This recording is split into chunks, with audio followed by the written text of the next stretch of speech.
ఇక్కడ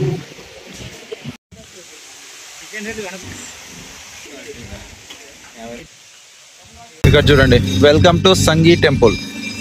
సంగీ టెంపుల్ లోపలికి రావడానికి బండికి అయితే పార్కింగ్ అయితే 50 రూపీస్ అయితే తీసుకుంటున్నారు. అదే కార్లో అయితే అనుకో 100 రూపీస్ అయితే ఛార్జ్ చేస్తున్నారు. సో చూడండి, ఇక్కడ బ్యాక్గ్రౌండ్ లో చూస్తున్నారు కదా సంగీ టెంపుల్. సో జస్ట్ లోపలికి అయితే ఎంటర్ అయ్యాం. అండ్ పైన టెంపుల్ ఉంటుంది, వెళ్దాం. ఆలయం మొత్తం చూపిస్తా. అసలు సంగీ టెంపుల్ ఇప్పుడు ఎలా ఉందో చూడండి వీడియోలో. ఇప్పుడు అయితే సంగీ టెంపుల్ ముందు అయితే ఉన్నాం చూడండి.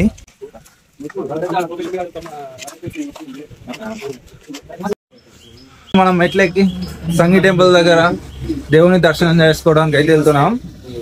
ఏడికొండల వాడ వెంకటరమణ గోవింద గోవింద, వెంకటరమణ గోవింద. మా ఫ్రెండ్ గారు చూడండి,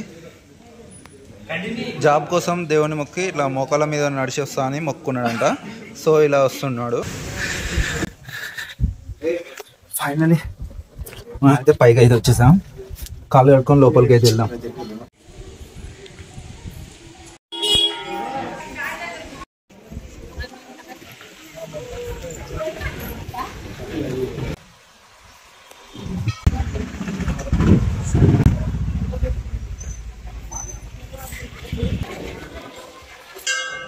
సో గైస్, ఇప్పుడు చూస్తున్నారు కదా, ఇదే మన సంబి టెంపుల్.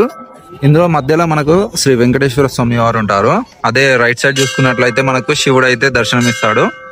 సో ఇక్కడ ఈ 2 టెంపుల్స్ ఉన్నాయి కదా చిన్నవి, ఇందులో రాధాకృష్ణ అండ్ ఇలా శ్రీరామచంద్ర వారు అయితే ఉంటారు.